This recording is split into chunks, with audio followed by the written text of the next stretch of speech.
5 seconds.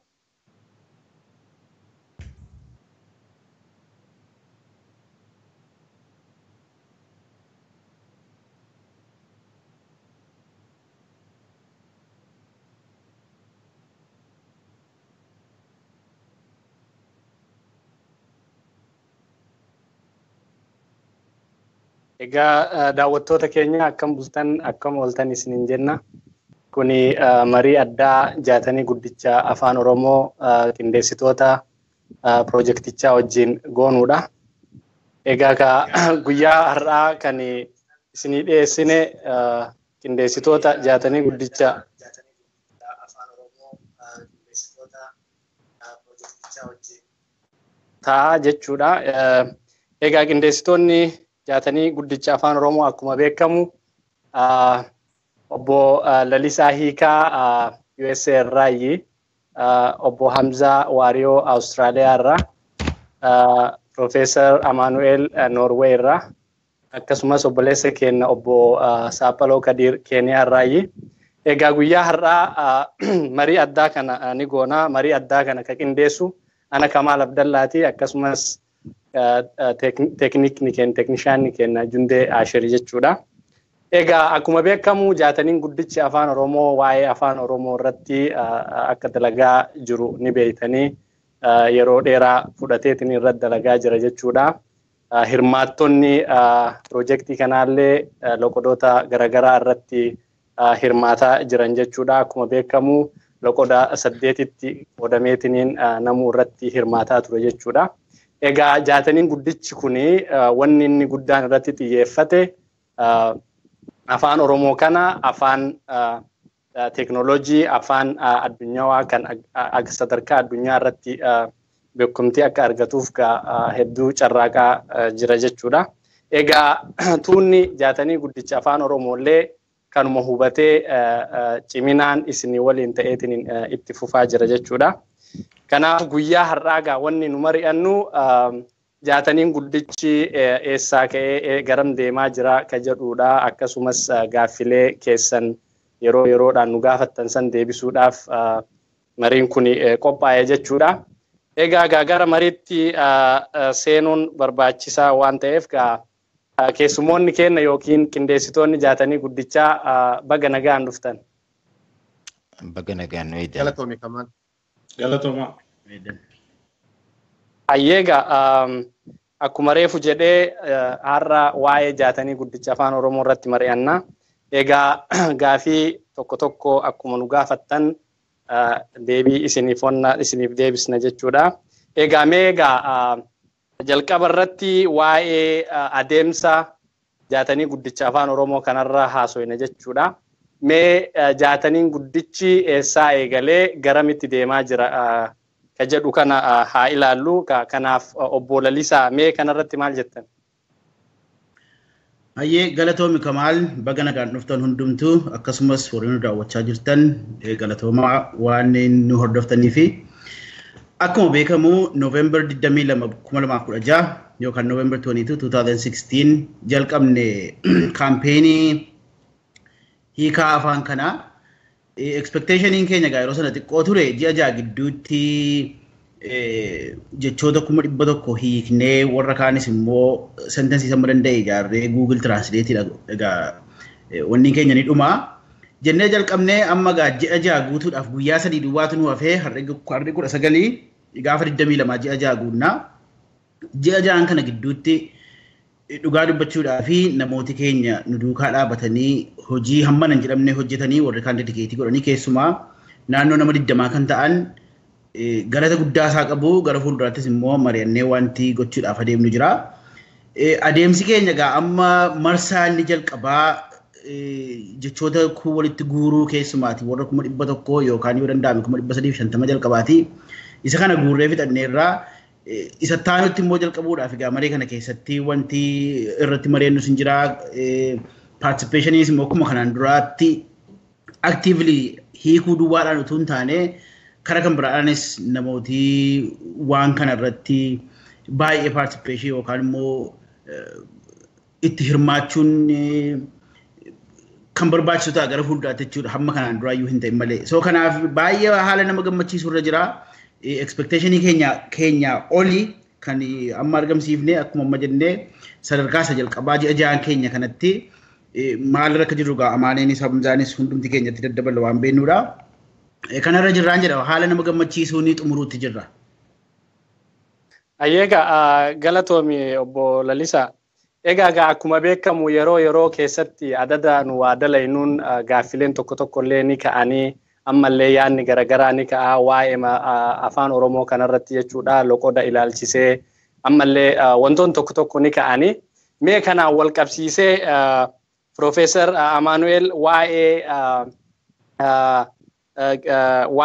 xinqooqa afaanii kanarratti mee isin maal jettan afaan Oromoo xinqooqa afaan Oromoo kana mee akkamitti ibsitan gaaffileen tokko illee akka ka'aa jiru quba ni qabdanii sanii wal qabsiistanii mee yaada gabaabaa wayii nuu kennitanii. Tole gaaffii kanaaf galatoomi Kamaal. Al lama sadii irra deddeebinee dubbanneerra natti fakkaata maree keenya yeroo garaagaraa keessatti xinqooqaan wal qabsiisee sodaa adda addaa akka ka'u namoonni gaaffii adda addaa kallattii garaagaraatiin akka kaasanii nutti illee kan barreessan jiru komentii kan godhan jiru yaaddoon namootaa inni guddaan xinqooqaa loga afaan Oromoo hordofnee bakka 8tti yookaan kilaasterii 8tti qoodnee hojii jalqabuun keenya kuni akka waan nuyi afaan kana gargar baasuuf deemnutti namooti yaadan jiru. Haa ta'u malee akkuma jalqaba dubbanne nuyi wanti nuyi gochaa jirru as keessatti carraa logoota afaan Oromoo jiran hundumaatii kennee walitti finneeti isarraa kaaneeti gara hojii guddaatti adeemuufi. Kanaaf sadarkaan keenya inni jalqabaa akkuma Lalisaan jalqaba ibsee akka nama deetaa funaannatu yookaan odeeffannoo funaannatuuti jechoota walitti funaannaa turre. Jechoota kana immoo loga adda addaa irraatti kan inni funaaname haalli itti kuusaan jechootaa keenya dhiyaatu Ingiliffaa afaan Oromootti hiika yookaan immoo afaan Oromoo Ingiliffatti kan hiikuudha. Kana keessatti logi baay'achuunsaa akka tazaawuresii kan jedhan jira. Dictionary'n yookaan immoo kuusaan jechaa afaan Oromootiin maal akka inni ta'uu danda'u ammaaf jechaan hiikuu hin dandeenyu garuu jechaan hiikuu isa jedhu yookaan immoo gara sanatti waan dhiyaatudha wantichi. Kanaaf Ingiliffa afaan Oromootti yookaan immoo afaan Oromoo Ingiliffatti hiikuu qofatu hin ta'in logootuma kanayyuu wal akka hiiku gochuudhaan inni hojiin keenya. Kun immoo garasii garanaa nama walitti fidee wal hubachiisa. Kun hojii dabaa miti jechuudha. Walitti adeemsisuudha malee gargar baasuu miti kun. Kana keessatti wanti nuyi bu'aan nuyi argachuu dandeenyu tokko akkuma dura dubbataa turre tokko logoota garaagaraa keessa resoursiin nuyi qabnu guddaadha. Lafatti inni lafa loga tokko keessatti arginetti loga garaagaraa keessatti jecha argachuu dandeenya. Kanaaf walitti finnee yeroo itti fayyadamnu afaan keenya guutuu ta'ee nu dhiyaata. Ergisa ollaa irraa illee ergifachuun nu barbaachisu jechuudha. Lafatti aadaa keessatti aadaan hamma tokko hammuma lafee Oromiyaa bal'atu ollaas akkasuma qabnaa namni ollaa isaarraas takka afaanotaan influence ta'uu yookaan immoo dhiibbaan irratti dhufuun faan jira. Inni gara ollaa gosa gara biraa yookaan immoo uummata gara biraa jiraatu afaanni kun wal keessa deema gatii ta'ee fi lafatti walirraa ergifachuu wal dhiibbaa walirratti uumuun afaanotaa waanuma beekamaadha saayinsii afaanii keessatti. Kanaaf lafa oriijinaal ta'e yookaan immoo afaanni akkuma jirutti immoo lafa jirus lafatti jira. So sagadii finnee gararraa hojii wal fakkeessuun isa cina gara bitaa cina gara mirgaatii hojii wal fakkeessuun kuni walitti fiduun kuni achi keessatti bu'aa guddaa qaba. Afaanichaan gabbisaa itti dabalee aadaa afaanni sun calaqqisiisullee haalaan akka calaqqisu godhaa jechuudha. Kanaaf yeroo hojjennu nuyi as keessatti sodaan nama maali? Inni guddaan tarii arsii jennee yookaan immoo loga arsii jennee qobaatti waan hojjennutti fakkaatee jira. loga machaaf tuulamaa yookaan immoo macha jennee qobaatti waan hojjennutti fakkaataa jira. Akkas gochaa hin jiru ni garuu afaanuma tokko gooneetu akka afaan tokkotti jechoota hiika jecha Ingiliffaa tokko loga 8 keessa loga kilaasterii 8 keessaa yeroo walitti dhufu yoo inni akka biraa 8tti jira ta'e 8 sanaan kaa'uu dandeenya. Yoo inni garuu wal fakkaata ta'e immoo wal fakkeenya sana akkuma jirutti jecha tokkittis ta'uu danda'a. Lafanni garaagara ba'ettis garaagarummaan isaa akka itti haandilii godhamutu jira. Kun yeroo baay'ee afaan walirraa afaa fagaatee turuu keessaa jechuun logii walirraa fagaatee turuu keessaa afaan haaraayyuu ta'uuf deema. Yoo amma fakkeenyaaf yeroo hedduu wanti ka'u akka gaaffiitti barattoota gidduuttis wanti dhalatu lafa hojiittis wanti ka'u amma fakkeenyaaf Boorana keessatti jechi logoota warra torba jaaf hafan keessatti normaalii ta'u waan biraa ta'e argama. Totally hiika addaa lafinni itti godhatu jira. Kana akkatti akkuma deetii goonu hundumasaa qophii mataa keenyaa qabna gatii ta'ee fi afaan kana gargar baasuudhaaf yookaan immoo loga lakkaa'uu miti hojiin keenyas keessatti walitti fuudhuudha. Walitti fiduun kun immoo hojii bu'uuraa isa guddaa waaltessuu keessatti jalqaba walitti guurama.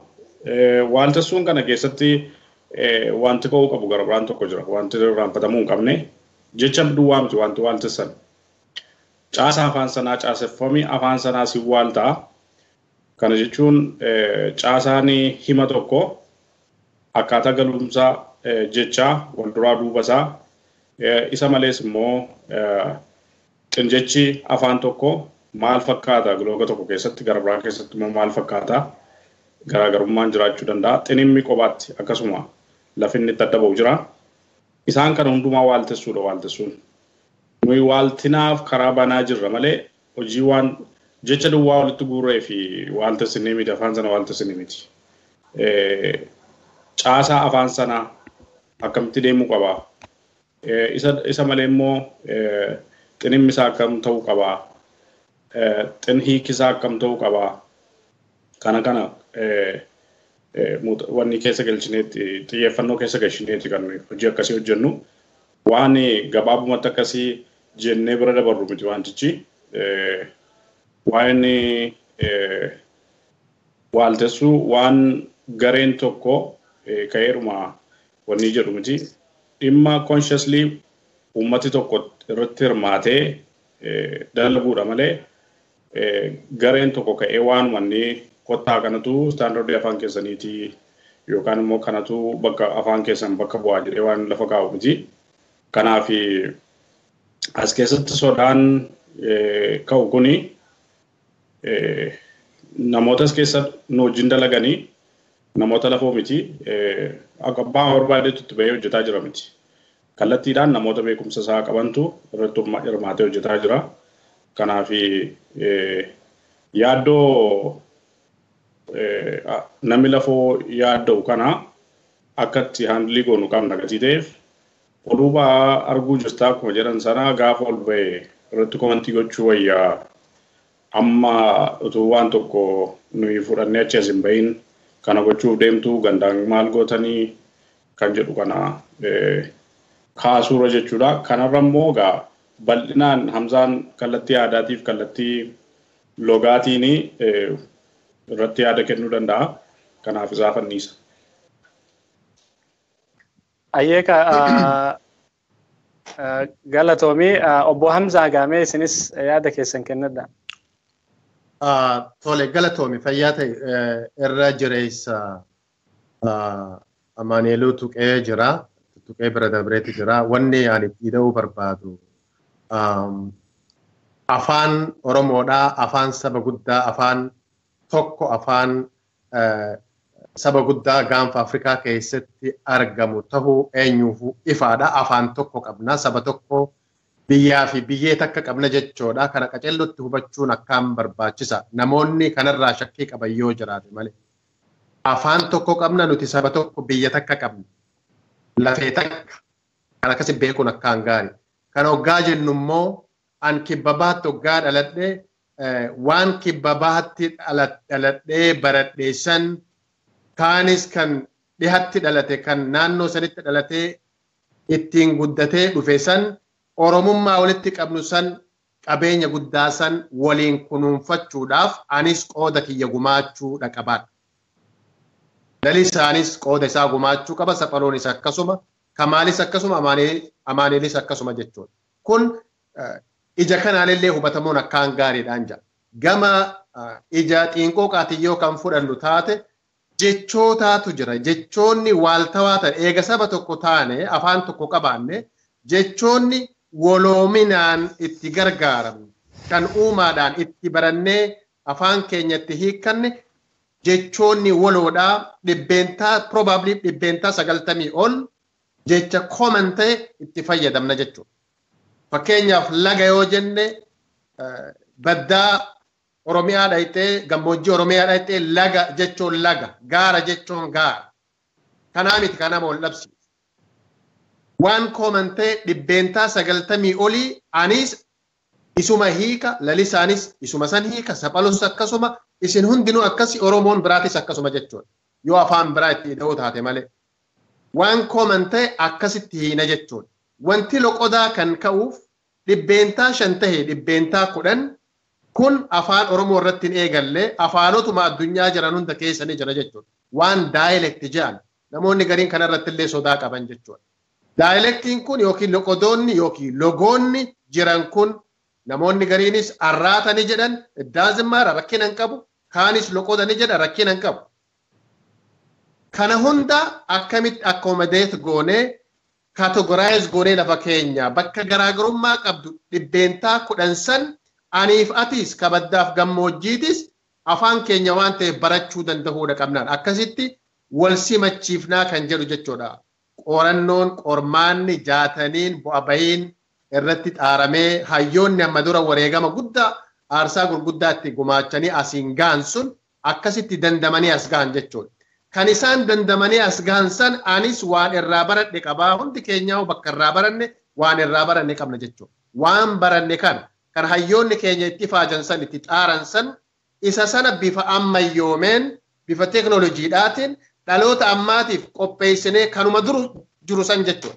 Isa san qopheessinee ilmaaniif dhiheessuudha qabnaa kan jedhu jechuudha. Waan addaa nuti wanni uumnu takkallee hin jiru. Kan akkasitti hubachuun akkaan gaarii.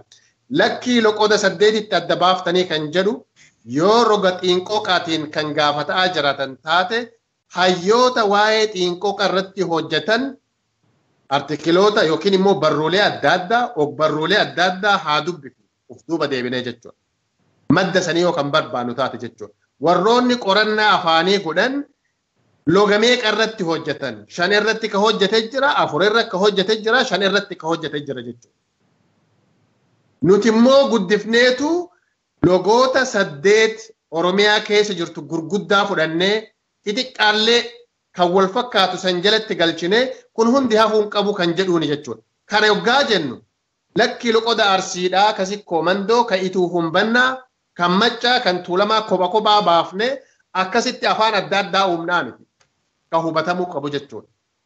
Loqonni yookiin logni jiraachuu isaa eega xiinqooqni raggaasisee qorannoodhaan irra gahe kan afaan Oromoodhaa qofaa osoo hin taane afaanummaan addunyaatu waan ta'eef jechoota jecha tokkootu hiikaa hedduu qabaachuu danda'a. Synonyms hiika kaa'an jechuudha. Afaanumaa Ingiliishitu yoo kan fudhannu taate. Jechi tokko hiikaa 30 kan qabu jira. Fakkeenya afaan Arabii yoo fudhatte jecha tokko kaanii hiikaa 30 qaban jedhanii akkasi kaa'an. Kun hundi hubannaadhaaf akka daataa kee keessa galu. Kuusaa jechootaa kee keessa akka galu garummoo kan waloodhaan itti maayii baanu tokko. Kan waloodhaan itti maayii baanu kan irra caalaa irratti walii galu. Fakkeenyaaf loqoda 8 keessatti jecha tokko yoo naannoon yookiin immoo logni 6 irratti walii gale ka 6 irra walii gale san irra caalaa itti gargaaramne lamaan sun immoo opshina maayyiidhaa ta'a jechuudha. Kun hubatamuu qaba. Akka roga yookiin immoo ija xiinqooqaatiin. Loqoda 8 keessaa 6 yookiin 5 yoo ka irraa walii galu taate even sistamni nuti harkaa qabnu daataabeeziin keenyaahu gama fuula duraatti xiinqooqaa wajji waan san filter godhee baasaa jechuudha. Kun gulaalamee qaceellotti bifa saniin akkasii yoo laalame bareedaadhaa kan jedhu. Waa'ee loqodaa akka fakkeenyaa yoo fudhanne reefutu dubbachaadhaa ture waahiloottan keenyaa wajji. nama tokko dhaqqabii ariitee nama si duraa ori si jalaa fiigu. Gama maccaatti yoo dogoggoreefne sirreessa qaqqabii kan jedhu ni jira. Fakkeenyaaf qaqqabii ja naannoo bahaa fi kibba bahaatti dhaqqabii ja qaqqabii jechuun fakkeenyaaf kibba keessatti loqodaa beekaa yookiin immoo loogaa beekaa hin jiru jechuun dandeenyu kun afaan eega afaan ta'e akkasitti hubachuun akkaan gaarii. Qaqqabii ari'ii dhaqqabii ari'ii qaqqabii jechuun gama biraatiin qaama qaqqabii yookiin immoo waan tokko qaqqabii ta'a. Gama kaaniin immoo nama tokko ariite yookiin immoo waan ariite tokko dhaqqabuu jechuudha. Qaqqabuu jaama. Duuba qaqqabuun kun hiikkaa isaa gama biraatiin laalegaa. Gama naanis hiikkaa isaa laale. Waan akkanaa kanneen xiinqooqaatu irratti hojjechuudha qaba.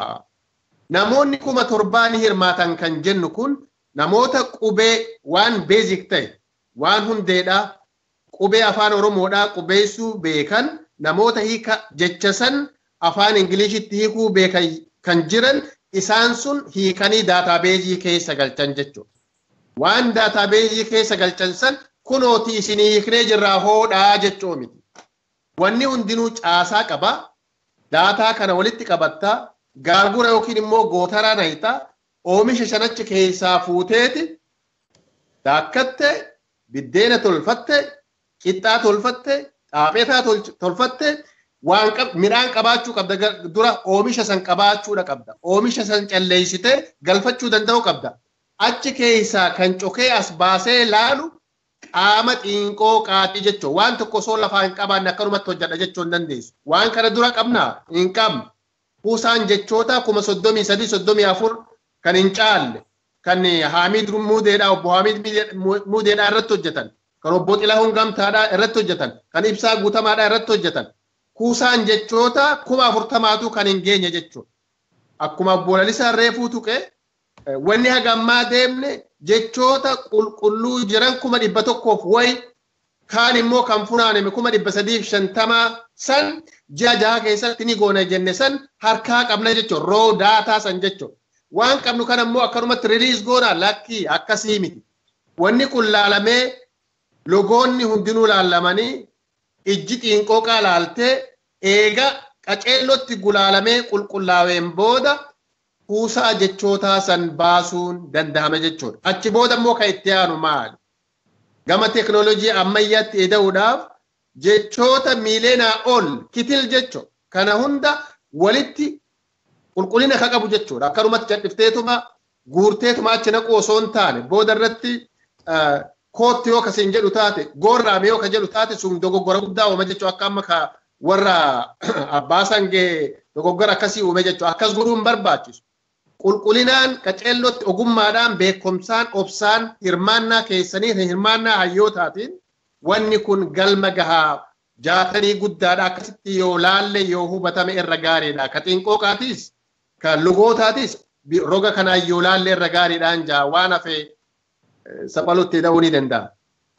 Ayyeeka galatooma obbo Hamza akkuma jedhame ka wanni dalagamaa jiru waan afaan keenya gargar qoodu osoo hin ta'in afaan keenya ka walitti fideetiniin akka jabaateetiniin deemu waan ta'udha. Egaa gaafiin uummanni keenya yookaan ammoo namoonni tokko tokko kaasanillee gaafii bareedaa waan sanillee hubannoo argachuunillee baay'ee barbaachisaadha. Egaa akkuma amma ibsame kanatti jaataniin guddichi afaan Oromoo loqodoota 8 irratti dalagaa. Kana jechuun ammoo qoqqooddaa osoo hin ta'in afaan keenya walitti finneetiniin namuu akka hubatu gochuudha ka jedhu hubanna jechuudha. Egaa mee kanarratti obbo Saaphalloonis hanga ammaa jaatanii guddicha afaan Oromoo kana keessatti gumaacha olaanaa godhaa jira. Akkasumas waa hedduu irratti dalagaa jira jechuudha. Mee obbo Saaphalloo ati hoo maal jetta?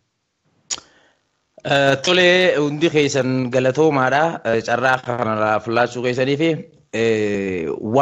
waa hedduun ibsamee jira. Waa hedduu ibsame kanarratti xiqqoo waan niin dabalu yoo jiraate warreen loga kanaan sababa loqoda kanaatiin saba kana addaa baasuuf deeman warri jiru warra ilaalcha gama tokkoo qabudha. Haa ta'u ammoo dhugaan jiru san akkuma afaan addunyaarraa hubannutti loqoda qabaachuun isaa adda baasaa moo afaan kana ni guddisa waan juusan takkaahoo ifiifuu loqoda danuu qabaachuun kun guddina afaaniiti moo qancarrummaa afaaniiti kajuu sallaaluun nurra jiraata. Yoo amma fudhanne English USA jira, English UK jira, English Australia ka namuutu akka itti isaa fayyadamuu jira. English kun international haa ta'u immoo ati tokko fudhadhu wanni ja'amaan jiru as keessatti. Afaan kana keessatti gara saayinsii irraa as fudhachaa gara qo'annoo fi qorannoo afaanicha irratti xiinqooqarra godhamurraa as fudhachaati afaan kun bal'achaa deeme jechuu afaan Ingiliffaa. Amma gaa wanni qancariinsa afaan keenyarra fidu hin jiru.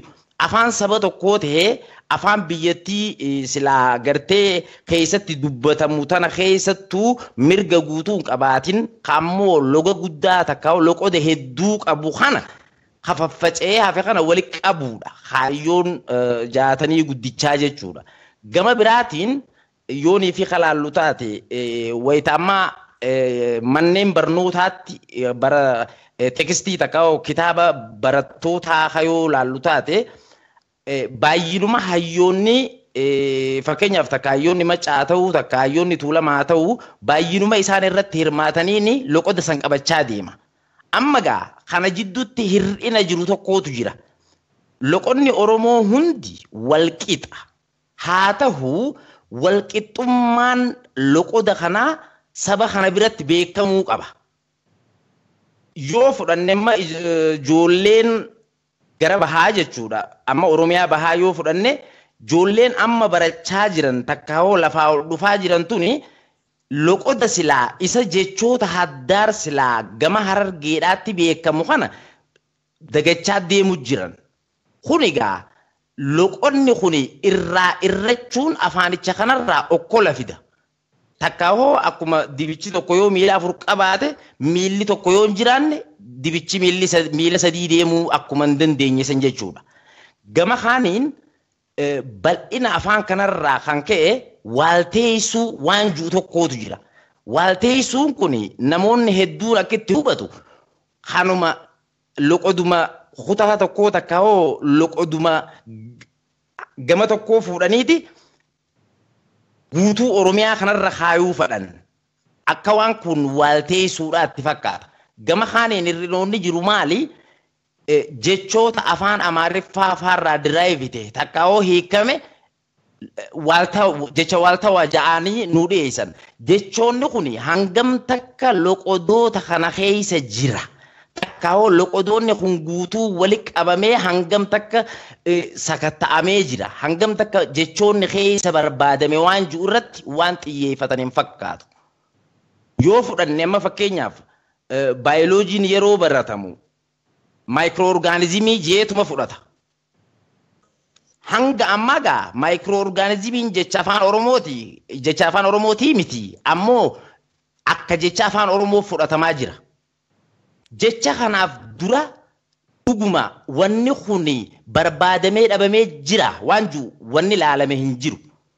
Fakkeenyaaf akka loqoda bahaatti takka hoo loqoda ituu humbannaa fi afran qallootti maayikirooorgaanizim kajuu kun hiikaa if danda'e qaba. Afaan Oromootiin daandurree jedhaniin.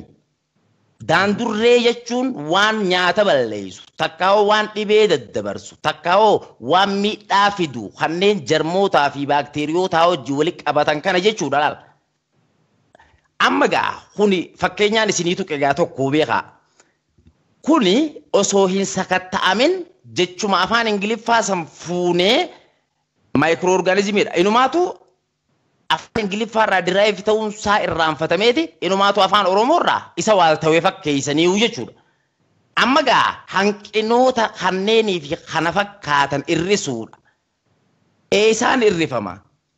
Yoo amma laalle gaa namni hedduun akkuma beeku jaatanii keenya piroojektii biraarraa wanni adda godhu yoo jiraate kuni jaatanii ummanni bal'aan itti hirmaate. Namuu jecha tokko ka qabuus itti darbatu. Maaliif wanni kun pablikiidha.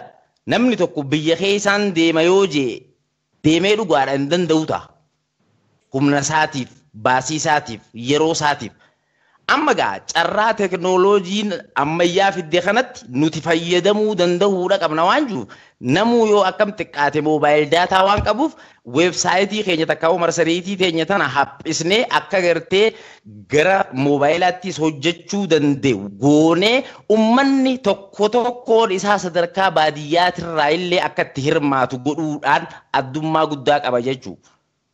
Amma gaa dhuguma saniif yoo gartee numa jannaaf jenne malee warri silaa komatu san silaa komii irra yaadoota ijaarsaa osoo dhiyeessanii baay'ee gaarii. Kanarratti illee yeroo fixuun barbaannu. Nuti immoo kaayyoon teenya jalqabarraa kaanee laal amma kitaabni asoosamaa yoo barreeffame dhugaa san dubbachuudhaaf amma gara bahaatti namni hedduun asoosaman barreessu. Amma gara maccaa kana gara tuulamaa kana barreessan. Isaan loqoduma keessa dhalatan barreessan sirriidha. Akkasi barreessuun isaaniitis ani ni hubadha. Isaan kiyya kana ni hubatanii laal gaamma. Siigalee kuni ifiifuu bareedina takkaawoo hallu qabeessummaa afaan kanaa dabala. Nama kanan beeknee fi nama gatii afaaniin beekne nama gatii jechoota kanaan beekneetu sababa roga kanaan dhufuufadha. Kanaaf nuti immoo hojiidhaan deebii gahaa kan nuun ala wanni nuti itti waywaannu tokkolleen hin jiru. Haa ta'u piroojeektiin kun haala maalirratti deemu jira kajuu ammoo hirmaannaan ummataa ammallee taanaan ummanni Oromoo waan gaarii hojjechuudhaaf sadarkaa gadiitii hanga sadarkaa fiinxaatti tokko tokkoon isaanii hirmaatanii hojii boonsaa kana ji'oota muraasa kana keessatti akkuma yaadatamu jechoota adda qoqqoonnee ture duraan ji'oota hanganaaf jechoota hangana jenne dhugaa san dubbachuudhaaf dachaa 4 ol deeme jechuudha. Kana kuni fuula durallee waan abdii namatti horu. Ammallee jechoota dhokatanii jira, jechoota awwaalamanii jira. Siigalee nuti yeroo hunda manguddoon teenya mana kitaabaati takkaawoo laabrariidha jechuudhaan ala kitaaba kana irraa kooppi goonee kaayuu irratti hanqina qabna. Isa kana amma even jaataniin kun kana fura. Gama biraatiin fakkeenyaaf ijoollee biyya alaa jiran tan afaan abbaa isaanii afaan bareedaa kana irraanfachaa jiran namni afaan isaa irraanfate maalummaa isaatti irraanfata. Namni maalummaa isaa irraanfate aadaa isaatti irraanfata. Waa hundi kan irratti hidhatu afaani. Katti nyaannu kana qofa osoo hin ta'in kattiin dubbannu sagalee kanaas jechuudha. Amma gaa ijoolleen biyyoota alaatti dhalatan Oromoo ta'anii dhalatan karaa biraatiin akkuma gaafa duraa sirnoonni nafxanyaadhaa ummata kana afaan irra fi'ansan afaan isaan hin barbaanne irra fi'anii akka afaan qaroomaa fakkeessan san hara naannawaan mudachuuf deemaa jechuudha. Maaliif jennaan dhaloonni hanguma gara biyyarraa baqachaa deemuun maatii horaa deema. Maatii horaa deemtu tana gaamma beeki abbaan nyaachuu qofaa fi miti hojjetu. Dhihana boruu hajoollee isaa achi kaayuu danda'uudha qaba jechuudha. Nuti akka Oromootti addunyaa tanarrallee guututti facaaneeti isaa jiraannu facaan keenya immoo halluu wal fakkaataa akka qabaatu godhuudha. Akka dhuguma saniin keessaa walitti hapheeffamanii wal jaalatanii walitti dhiyaatan godhuudha. Kana godhuudhaaf tokko inni jalqabaa afaani. Afaan meeshaa wal qunnamtii qofaa miti jechuudha. Kanaafuu isaan kanallee gara afaan Oromoo barsiisuudhaati. Ijoollee biyya keessa jedhan tanneen afaan guddaa takka afaan idil addunyaadhaa hin beekneetu jira. Jaataniin kun hanga sadarkaa saniif fuulleeffata. Ijoollee sadarkaa man barnoota sadarkaa tokkoffaatii fi sadarkaa lammaffaa jidduu jirtu hanga ammaa Ingiliffa warra Itoophiyaa okkolaa tokko takka laamshee tokko laamshaa jirtullee hanga tokko deeggarsa godhanii fi sadarkaa addunyaalee isaatti ijoolleen tun sammuun akka ol siixu taasisuudha. Warreen kaayyoo jaatanii kanaa hottoonfachiisanii hubataniitu gara hir'ina waan kanaa kaasuudhaaf hedduu jarjarfata waan jiruun tuquu barbaadee galatooma. Ayyaaka Saaphaloo hedduu galatoomii ibsa baay'ee gootee egaa daawwattoota keenya gaafii yookiin ammoo komentiin isin kennitan nuuf baay'ee murteessaadha. Waa'ee jaatanii guddicha afaan Oromoo yoo yaada qabaattan yookaan ammoo komii qabaattan dhiyeeffachuun ni danda'ama. Nutis ammoo sagantaalee keenya keessatti akka ammaa kanatti ifa godhaatiin hin deemne jechuudha. Mee gaafii wayii gaafataa jiran na fakkaate koomentii irratti arge akkasumas namoonni kanaan dura gaafataa turanii kanaan wal qabsiisee mee obbo Lalisaa hirmaannaan uummataa maal fakkaata jaatanii guddicha afaan Oromoo kanarratti akkasumas eenyu fa'aatu irratti hirmaachuu danda'a? Ka jedhu kana mee gabaabsi nu ibsi. Hayyee galatoomi Kamaalii egaa wantoota baay'ee hundumtuu haasa'eera Saaphiloonis Amaanu'eeliif Hamzaanii. Kan hirmaate egaa akkuma beekamu nama hundumaa namuma afaan isaatiif quuqamee jaalala afaan Oromoo kana qabu hundumaatu irratti hirmaatee hiikee jechuudha. Maccaanis achi keessaa maccaan warri maccaa hundumtuu hiikan arsiin hiike loqoda 8 irraa hundumtuu itti hirmaatee hiike. Akkuma hundumtuu amma haasa'e loqoda kana hundumaatiin afaan kana walitti kuusnee kaa'uuni bu'aadha malee waan rakkina fidu miti. Kanaanis irra deebi'uun barbaadu. Egaa kan hirmaate lakkoofsi namaa hamma kaleessa laastii kan dhumaa kan hin ilaale nama 7,882 kan galmaa'ee hiike jechuudha. Egaa nama 7,882 kana keessaa walakkaanii ol yookaan immoo gara 5,000tti kan dhiyaatanii warra aktiivli baay'ee hiikeedha jechuudha. Namooti kun immoo nama eessaati yoo inni ilaalle walakkaanii ol biyya keessaati. Namoota piroofeesaroota, doktoroota keessumaati yuunivarsiitiidha. Irra caalaan yuunivarsiitii Jimmaati kan identifaayi kan isaan of godhan jechuudha kan hiikanii. Biyya alaa kana keessaa namni yeroo qabu hundumaatti itti hirmaateera. So kan hirmaate warra baratee yookaan immoo warra piroofeesaroota afaanii duwwaatu hin taane ordinary people kan nuti barbaannu illee gara caalaa namni naannoo dhuferraa jechoota beeka. Kanaaf ammas dictionary jennee publishii goonee jiru sana yoo raxxanii ilaaltanii isa filtered hin taane argisiisa achirratti. Jechooti arsii keessallee hiika 10 jira. Loqodumti maccaa jennee keenyu illee maccaan amma guddaadha. Maccaan Wallaggaa, Jimmaa, Ilubaaboor hamma Amboo dabalatee macca jedhamu. Kana keessaati tokko duwwaa fudhanna jechuutu hin taane akka sinonimitti itti gargaaramna. Kanaaf hiikaan jechoota kanaa namooti warri kaayyoon keenya illee inni guddaan maanni warri amma akkuma waaltessuu afaanii jedhamu kanarratti nutu beekasa kana fudhadhaas jechuurra namni hundumtuu dhufee keessatti of argee inni baadiyyaas inni magaalaas an fakkeenyaaf baadiyyaatti dhaladhee guddadhe.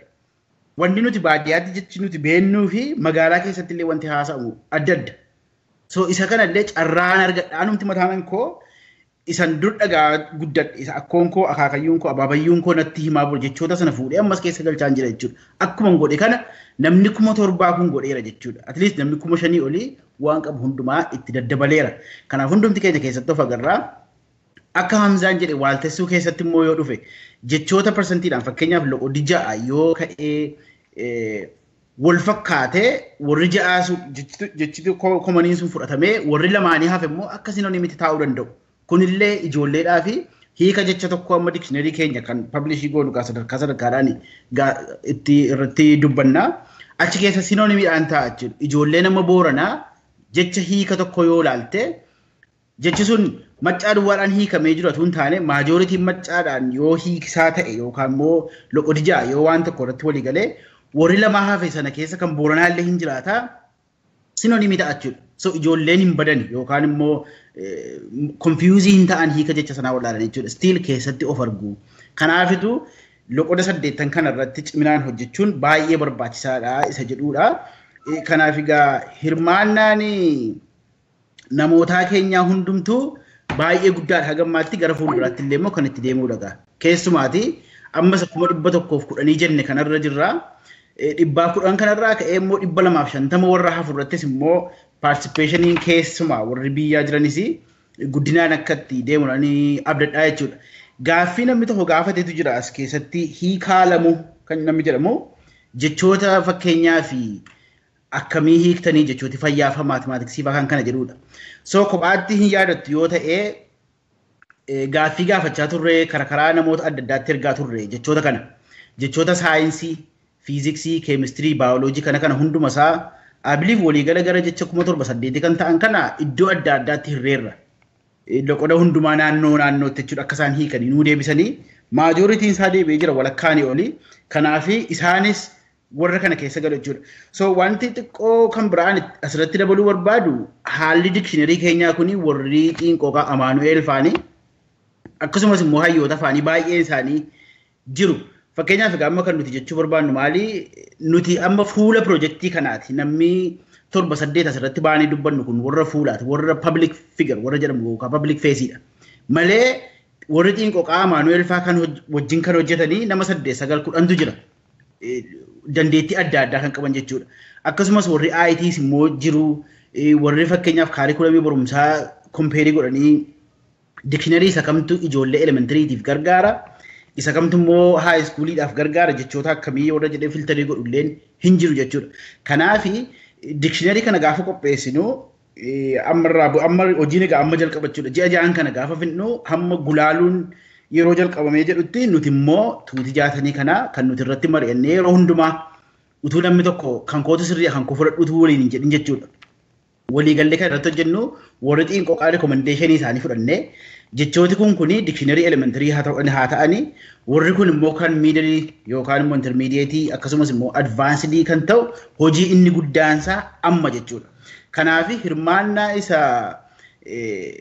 kan namooti godhan kuni gara fuulduraatti illee akkuma kana openly banaadhaanii fuuldura keenyee akkuma dikshiinarii sana pablishii goone utuu isa faayinaalii biran ga'anii uummataaf dhiyeessinee uummatillee paartisipeetii godhee keessatti of argaa jechuudha. Kanaaf waa'ee waaltinaa akkuma hundumtuu sila jedhe egaa irras hin deebi'u nuti waaltina waan goonus hin qabnu waaltisuus hin dandeenyu dandeettii isaas hin qabnu.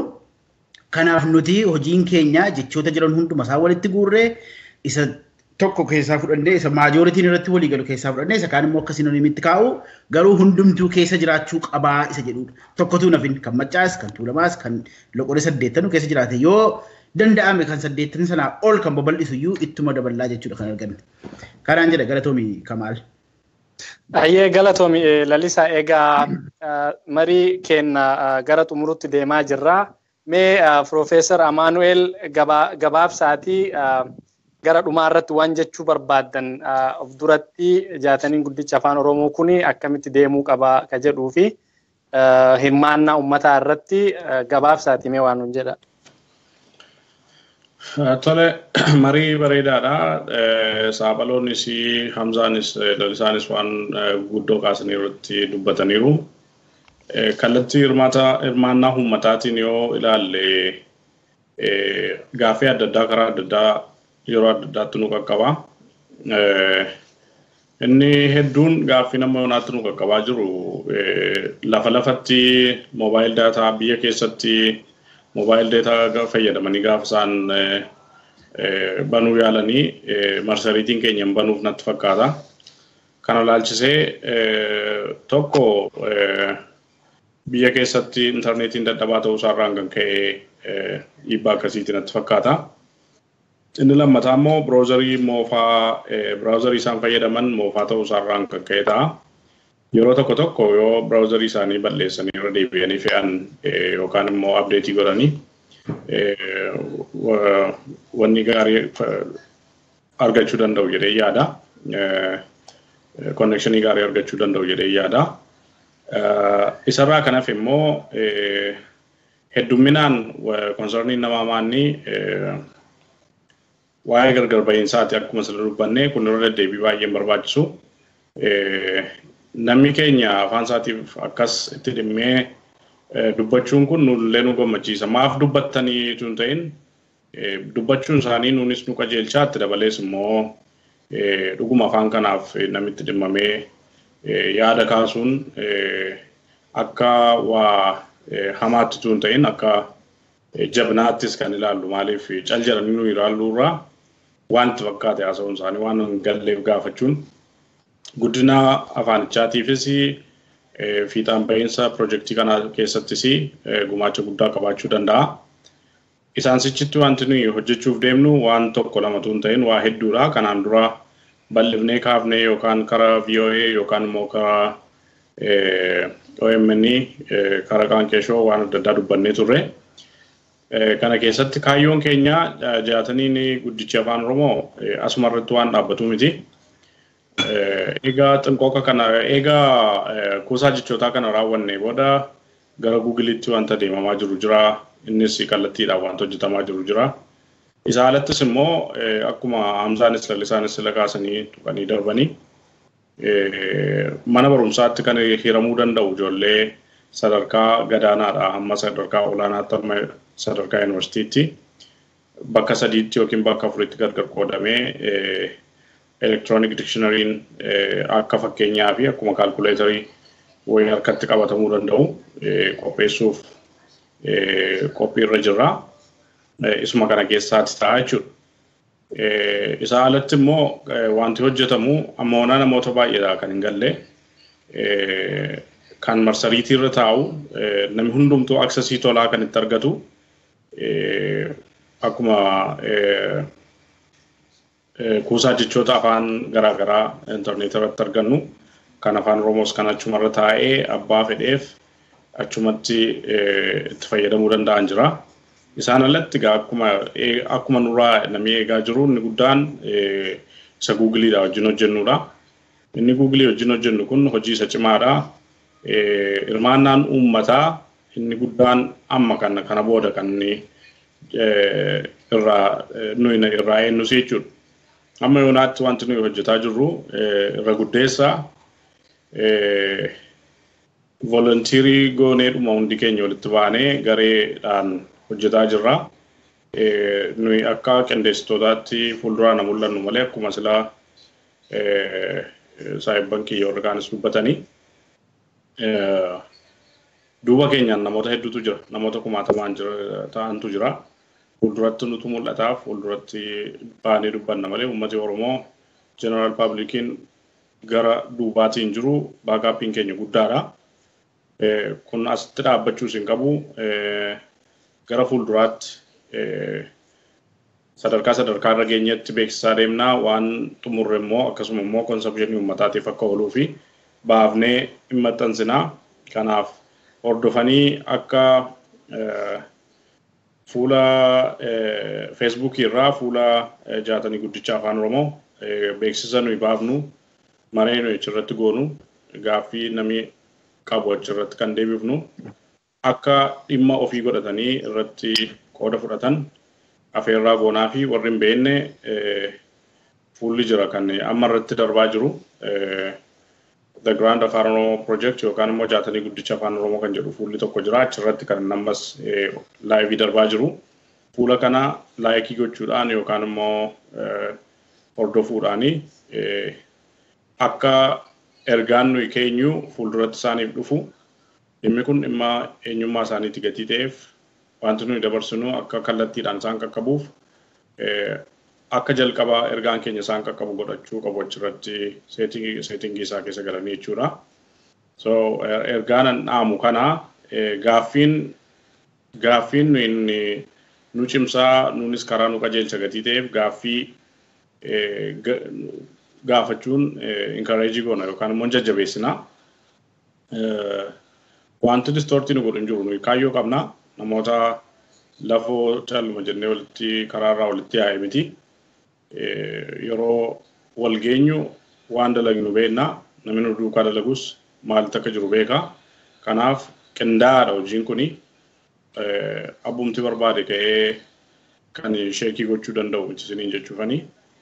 Kun ta'uunsaa cimina afaan keenyaatiifis cimina garee kanaatiifis waan gaariidha jedheen amanaa. Kanaaf warri hojjetaa jirtan isumaan fufaa warri immoo irratti hojjetaa hin jirre nu faana akka hojjetan waamicha isinii goonarra deebinee yeroo hundumaatti waamicha godhaa deemnaa. Kanaaf saayibban kiyya warra kaaniifanii yeroo dhiisaa galatoomaan jiran.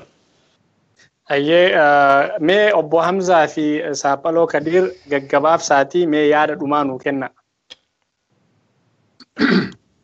Tole duraan dursee ilmaan Oromoodhaa tan biyya keessaa fi ala jirtan hayyoonni, barattoonni, barsiiftonni, ogeeyyonni garaagaraa kan jaatanii keessan kanatti hirmaattanii qooda guddaa gumaachitanii bakka amma geenyu kana nuun geessan waliin geenye galatoomaa wayyoomaa ulfaadhaan isinin jaa galanni keessan bilisummaa haa ta'uun jaa namni galata namaa hin beekne ninu namaa humiti jechuudha. Kanayyuu aadaa akkasiitu qabaachuun akkaan gaariidha.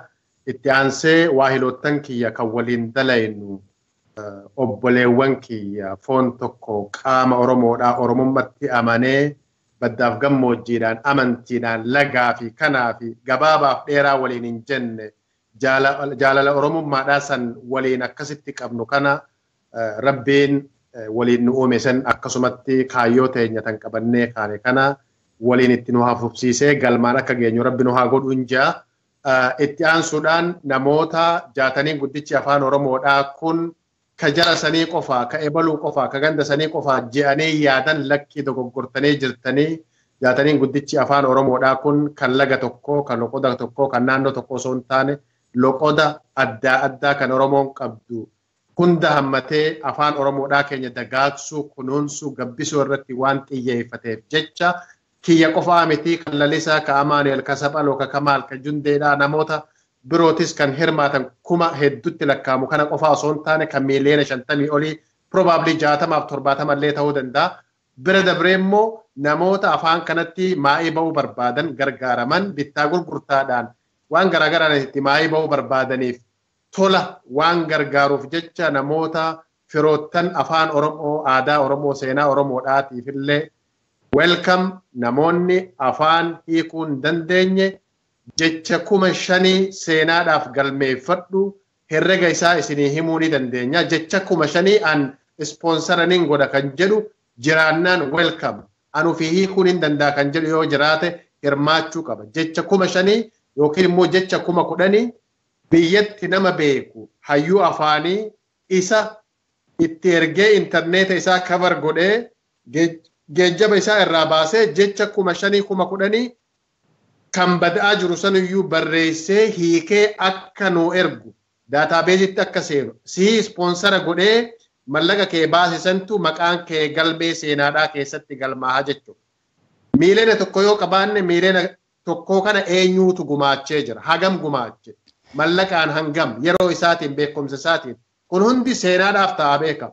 Seenaa waggaa 50 dura dabree seenaa akkasii jennee himachuu qofaa osoo hin taane atuyyuu anuu inninu nuti waliin seenaa har'a dalaynu kana dhaloonni itti aanu dubbachuudhaaf ta'a waan ta'eef afaan keenya akkuma obboleewwan keenya reefuu jedhan afaan hundeedha yayyaba bu'uura waa hundaa waan ta'eef kanarratti namoonni ispoonsar akkasii godhuu barbaadan dhuunfaa kiyyaaf isin gaafachaadhaan jiru obboleewwan kiyyaaf waa heelottan kiyyalleen dhuunfaa isaaniitiif isin gaafatan daareektii ispoonsara godhaadhaa afaan kun akka afaan addunyaatti qixxaatu godhuudhaaf jechoota kanneen akka hiikan godhaan isiniin jedhaa yeroo biraa walitti deebinaa egaa Kamaalillee xiqqoo jarjarfatee sagantaan muramuudhaaf deema asuma irratti hin gabaabsa yeroo biraa walitti deebina.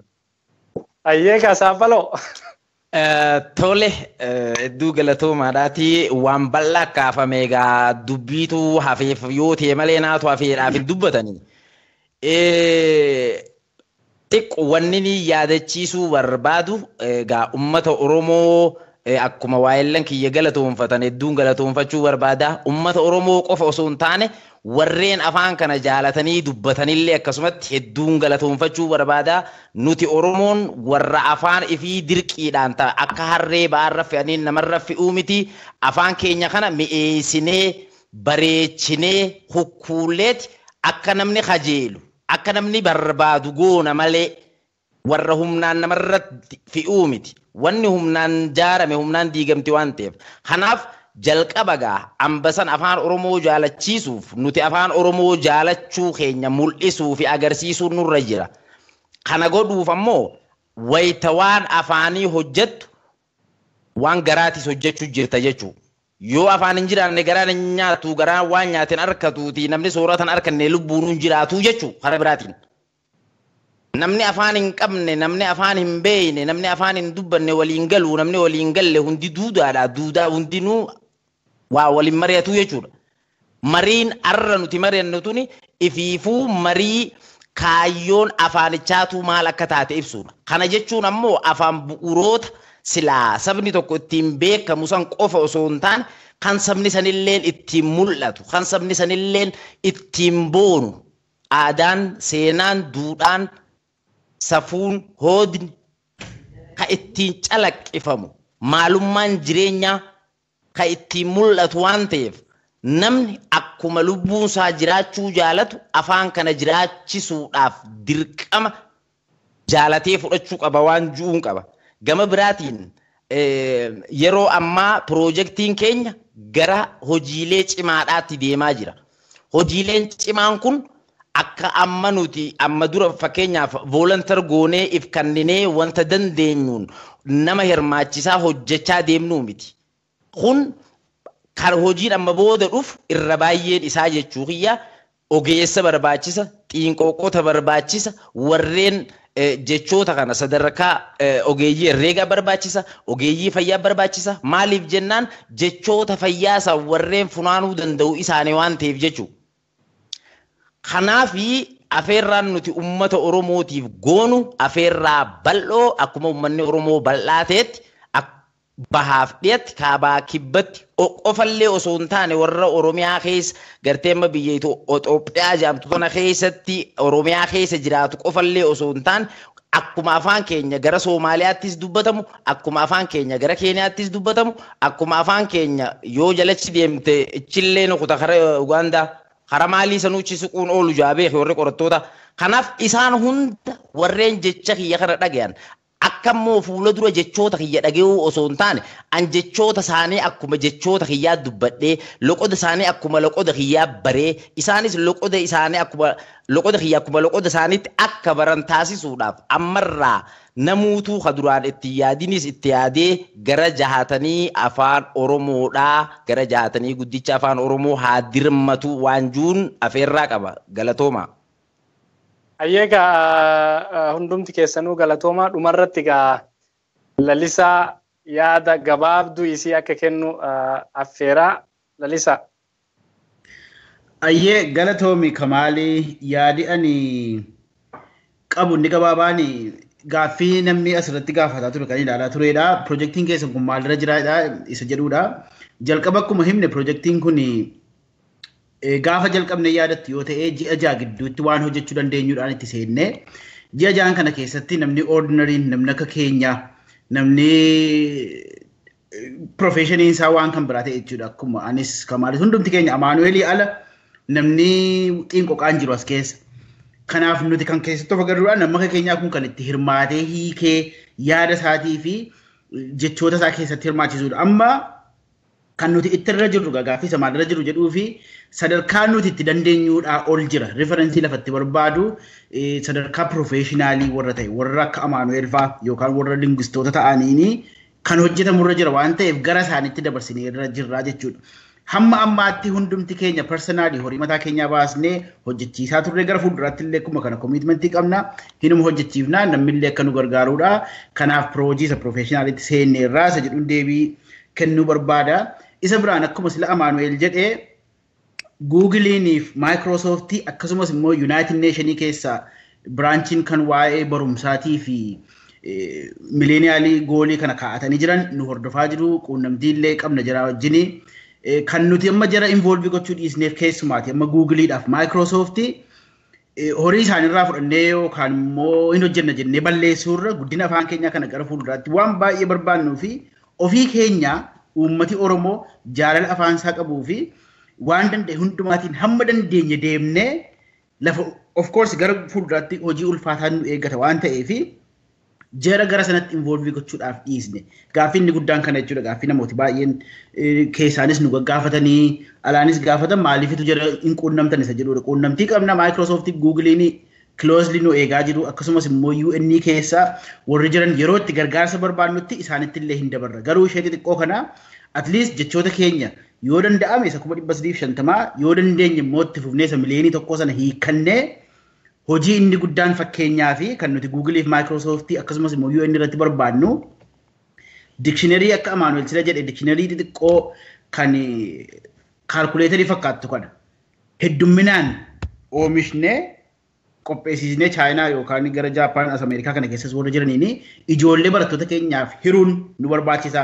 Kitaaba kana dictionary sadarkaadhaan elementary yookaan immoo basic intermediate dhaaf advanced kan ta'e kana printii goonee warra kompiitara kana kan qabneef hiruun barbaachisaadha. Kun kaayyoo keenya keessaa isa tokko warra kanattitu gargaarsa jira barbaanna waan ta'eef kanaafitu ofii keenya ofitti murteessinee Oromoo dhumti mee kana hojjetee haa dhiyeessu horii keenya ofii keenya kana dhiyeessineerra isin immoo kanatti nu gargaara yoo jenne more credibility illee qabaanna fudhatamallee hin qabaanna hammam akka siiriyeesii ta'an illee kanaan agarsiisna.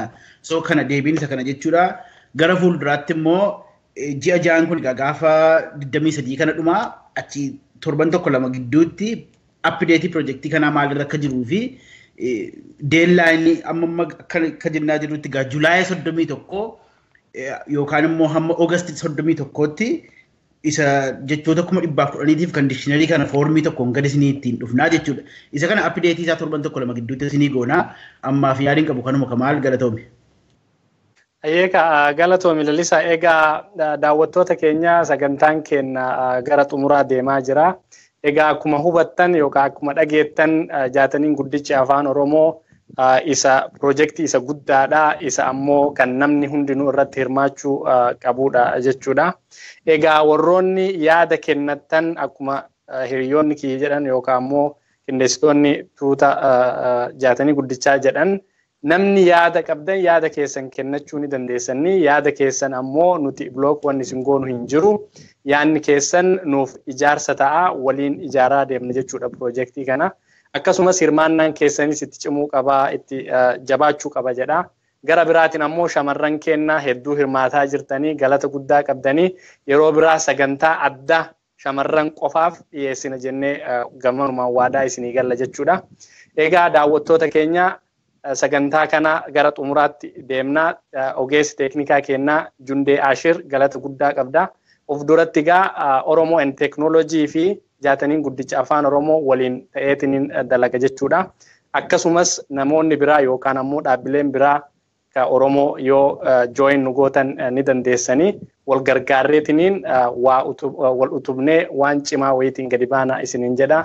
Egaa qindeessitoonni jaatanii guddicha afaan Oromoo marii kana nu waliin godhuu keessaniif galata guddaa qabdanii daawwattoota keenyaa hanga sagantaa biraatiin walitti deebinutti nagaatti isiniin jedha. Nagaatti. Galatooma.